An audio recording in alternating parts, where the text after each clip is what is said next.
in the earliest days of the world, human beings lived for a very long time. There was no sickness that could not be cured, and no one knew the deep, permanent sleep that we now call death. Niamey, the great sky god, had provided everything his children needed to thrive upon the earth.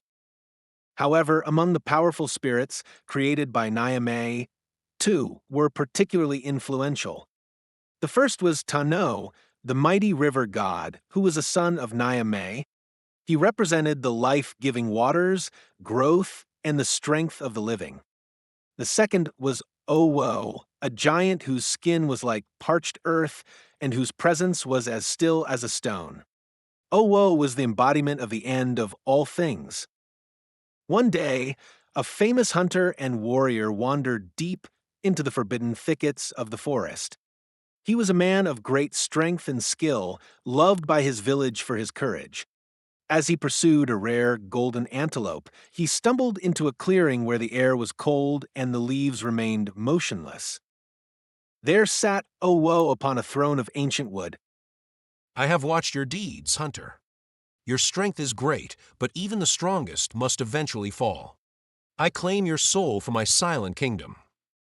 The giant said, his voice sounding like the rustle of dry grass. The hunter felt a chill he had never known, but before Owo could reach out, the sound of rushing water filled the glade. Tano appeared, his robes shimmering like the surface of a deep river, and his eyes bright with the spark of life. Hold your hand, Owo. This man is a pillar of his community. He brings food to the hungry and protection to the weak. He is not yours to take. Tano commanded. Owo stood up, his massive shadow stretching across the forest floor. I am the end, Tano. All things must eventually come to me.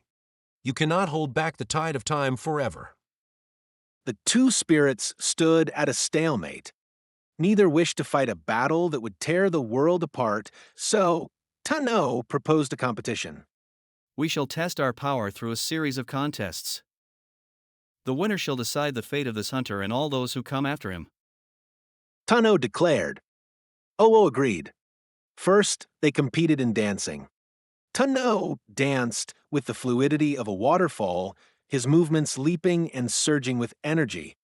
Owo danced with a slow, heavy rhythm that shook the ground, a dance of finality and rest. After 3 days, they were still equal. Next, they competed in music. Tano played the water drums, creating rhythms that sounded like the heartbeat of the world. Owo played drums of hollowed stone, his beats echoing the eternal silence of the earth. Again, after 7 days, neither could best the other. Finally, they sought the counsel of Niamey in the high heavens. The sky god looked down at his children and the trembling hunter between them. You are both essential to the order of my creation. Because neither of you has proven stronger, you must share the destiny of humankind. A pact shall be made. Niamey spoke, his voice echoing through the thunder. The spirits reached an agreement.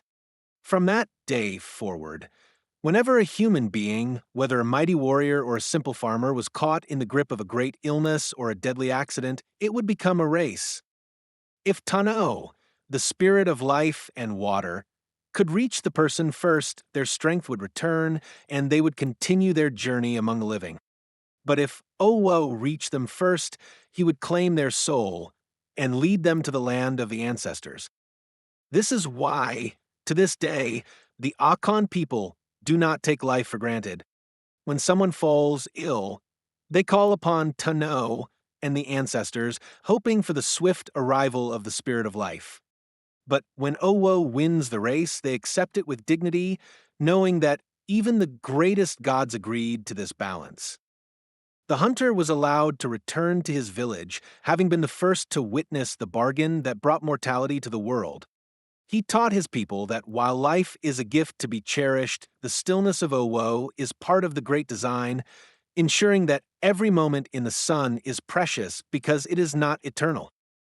Today, in Ashanti culture, the struggle between life and death is seen not as a victory of evil over good, but as a continuous race between two of Niame's most powerful children. This belief fosters a deep appreciation for the cycles of nature and the importance of living honorably so that when Owo eventually wins his race, one is ready to join the honored ancestors,